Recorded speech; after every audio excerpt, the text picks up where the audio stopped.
مسند احمد اور طبرانی شریف میں یہ حدیث آئی ہے کہ حضرت عبداللہ بن عبید بن عمیر رحمۃ اللہ علیہ فرماتے ہیں کہ حضرت جابر رضی اللہ عنہ نبی مکرم صلی اللہ علیہ وآلہ وسلم کے صحابہ کی ایک جماعت کے ساتھ میرے پاس تشریف لائے۔ حضرت جابر رضی اللہ عنہ نے ساتھیوں کے سامنے روٹی اور سرکہ پیش کیا اور فرمایا کہ اسے کھا لو، کیونکہ میں نے نبی مکرم صلی اللہ علیہ وآلہ وسلم کو یہ ارشاد فرماتے ہوئے سنا ہے کہ سرکہ بہترین سالن ہے۔ آدمی کے لیے ہلاکت ہے کہ اس کے کچھ بھائی اس کے پاس آئیں تو جو چیز گھر میں ہو اسے ان کے سامنے پیش کرنے کو کم سمجھے، اور لوگوں کے لیے ہلاکت ہے کہ جو ان کے سامنے پیش کیا جائے وہ اسے حقیر اور کم سمجھے۔ ایک اور روایت میں ہے کہ آدمی کی برائی کے لیے یہ کافی ہے کہ جو ان کے سامنے پیش کیا جائے وہ اس کو کم سمجھے۔ بخاری شریف حدیث نمبر 6226 میں حضرت ابو ہریرہ رضی اللہ عنہ سے روایت ہے کہ نبی مکرم صلی اللہ علیہ وآلہ وسلم نے ارشاد فرمایا، اللہ تعالی جل شانہ چھینک کو پسند فرماتے ہیں اور جمائی کو ناپسند فرماتے ہیں۔ جب تم میں سے کسی کو چھینک آئے اور وہ الحمدللہ کہے تو ہر اس مسلمان کے لیے جو اسے سنے جواب میں یرحمک اللہ کہنا ضروری ہے، اور جمائی لینا شیطان کی طرف سے ہوتا ہے، لہذا جب تم میں سے کسی کو جمائی آئے تو جتنا ہو سکے اس کو روکے، کیونکہ جب تم میں سے کوئی جمائی لیتا ہے تو شیطان ہنستا ہے۔ ترمذی شریف حدیث نمبر 2008 حضرت ابو ہریرہ رضی اللہ عنہ سے روایت ہے کہ خاتم الانبیاء والمرسلین حضرت محمد رسول اللہ صلی اللہ علیہ وآلہ وسلم نے ارشاد فرمایا، جو شخص کسی بیمار کی عیادت کے لیے یا اپنے مسلمان بھائی کی ملاقات کے لیے جاتا ہے تو ایک فرشتہ پکار کر کہتا ہے، تم برکت والے ہو، تمہارا چلنا بابرکت ہے اور تم نے جنت میں ٹھکانہ بنا لیا۔ ابن ماجہ حدیث نمبر 1601 حضرت محمد بن عمر بن حزم رضی اللہ عنہ روایت کرتے ہیں کہ خاتم الانبیاء والمرسلین حضرت محمد رسول اللہ صلی اللہ علیہ وآلہ وسلم نے ارشاد فرمایا، جو مومن اپنے کسی مومن بھائی کی مصیبت میں اسے صبر و سکون کی تلقین کرے گا، حق تعالی جل شانہ قیامت کے دن اسے عزت کے لباس پہنائیں گے۔ مسند احمد جلد 3 صفحہ 174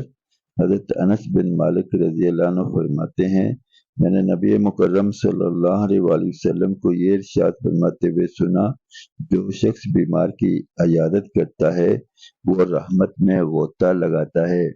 اور جب وہ بیمار کے پاس بیٹھ جاتا ہے تو رحمت اس کو ڈھانپ لیتی ہے۔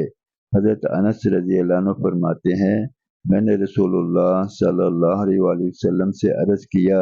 یا رسول اللہ صلی اللہ علیہ وآلہ وسلم، یہ فضیلت تو اس تندرست شخص کے لیے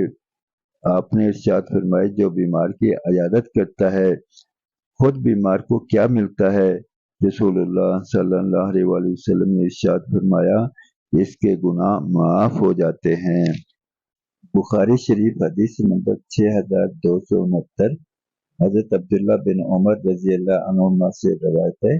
کہ خاتم الانبیاء والمرسلین حضرت محمد رسول اللہ صلی اللہ علیہ وآلہ وسلم نے ارشاد فرمایا،